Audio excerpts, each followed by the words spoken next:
અરવલ્લી જિલ્લો કે જ્યાં સરેરાશ 4 ઇંચ જેટલો વરસાદ વરસ્યો છે, જેને લઈ ખેડૂતોને વાવણીની શરૂઆત પણ કરી। જો કે મગફળીના બિયારણની અછત સર્જાતા ખેડૂતોને મુશ્કેલી પડી રહી છે।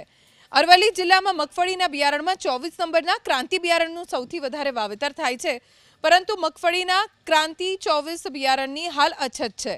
ખેડૂતો વહેલી સવારે બિયારણની દુકાને તો જાય છે, પણ બિયારણ મળતું નથી। જિલ્લામાં અંદાજે 1 લાખ હેક્ટરમાં મગફળીનું વાવેતર થાય છે। ખેડૂતોના મતે મગફળી માટે 24 નંબરના ક્રાંતિ બિયારણથી સારું ઉત્પાદન થાય છે અને બજારમાં પણ સારા ભાવ મળે છે, પણ ચિંતા એ વાતની છે કે આ બિયારણ ન મળતા હવે ક્યાંક પાક બદલવો ન પડે। મગફળીનું બિયારણ ન મળતા ખેડૂતોને સોયાબીન, કપાસ, મકાઈના પાકનું વાવેતર કરવું પડી શકે તેમ છે।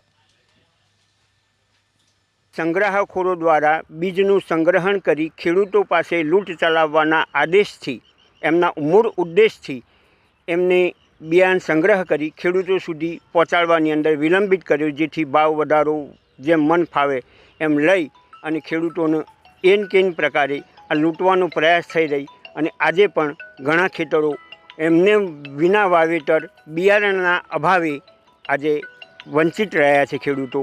જે સરકારને નમ્ર વિનંતી છે કે જે આવા સંગ્રાહકો ઉપર કાબૂ મેળવી અને ખેડૂતો સુધી બિયારણ પહોંચાડવાનો પ્રયત્ન કરે।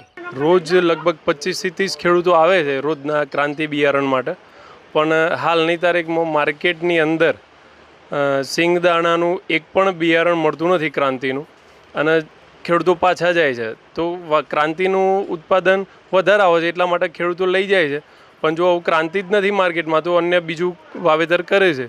અને હાલની તારીખમાં જો વરસાદ પણ નથી તો વરસાદ અને બિયારણ બંનેની ખોટ વર્તાય છે ખેડૂત।